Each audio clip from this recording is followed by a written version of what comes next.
నమస్కారం. ఈరోజు William Carey సంఘం కందుకూరు సంతోష్ నగర్ రోడ్లోని విలియం కేరీ సంఘానికి మన రక్తదాన శిబిరం ఏదైతే ఇవాళ వచ్చేసి ఈ కార్యక్రమాన్ని నిర్వహించడం, అది చర్చిలో నిర్వహించడం అనేది సెమీ క్రిస్మస్ సందర్భంగా చర్చిలో నిర్వహించడం నిజంగా గొప్ప విషయం. దీనికి మా విలియం కేరీ సంఘం తరపు నుంచి మా చైర్మన్ గారు మా సంఘస్థులందరినీ సహకరించాల్సిందిగా కోరారు. మా కమిటీ వారు కూడా ఈ యొక్క కార్యక్రమానికి మా వంతు సహకారాన్ని అందిస్తున్నాము.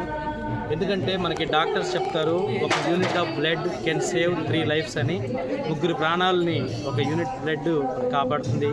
అదేవిధంగా ఇది మ్యానుఫ్యాక్చరింగ్ చేయడం కుదరదు అనే విషయాన్ని మనం గమనించుకోవాలి.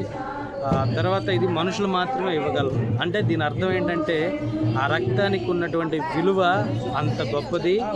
సో మనుషులుగా పుట్టిన మనం ఆ ఒక రక్తదానం చేయడం అనేది చాలా విషయం. అంతేకాదు మన చర్చి తరపు నుంచి మనకి ప్రభు అయిన యేసుక్రీస్తు వారు కూడా ఏం చెప్తున్నారంటే, మీరు రక్తదానం చేయడం అనేది చెప్పలేదు కానీ డైరెక్ట్గా లేని వారికి సహాయం చేయమని చెప్పాడు. లేని వారికి అంటే ఒక బట్ట, ఇల్లు అలాంటి సహాయం చేయడమే కాకుండా రక్తాన్ని చేయడం అనేది వీటికంటే చాలా గొప్ప విషయం అని చెప్పి సర్వింగ్ అనేది మనకి క్రిస్టియానిటీలో ఉన్నది.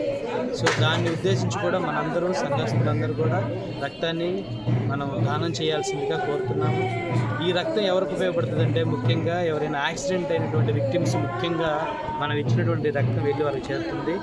అదేవిధంగా ఎవరైనా గర్భిణీ స్త్రీలు ఉన్నటువంటి వారు, ప్రెగ్నెన్సీతో ఉండి వాళ్ళు డెలివరీ టైంలో కానీ, క్యాన్సర్ పేషెంట్స్కి, లేదంటే చిల్డ్రన్స్కి అనీమియా వంటి బాధతో బాధపడుతున్న వారికి, అలాంటి వాళ్ళందరికీ మనం ఇచ్చిన ఈ రక్తము ఉపయోగపడుతుంది. కాబట్టి తప్పక మనుషులుగా మనము ఈ యొక్క రక్తదానాన్ని చేయాల్సిందిగా కోరుకుంటూ విలియం కేరీ సంఘం తరపునటువంటి చైర్మన్ గారి తరపున, సంఘం తరపున ఇలాంటి కార్యక్రమం నిర్వహించినందుకు ప్రత్యేక ధన్యవాదాలు తెలుపుకుంటూ సెలవు తీసుకుంటున్నాను.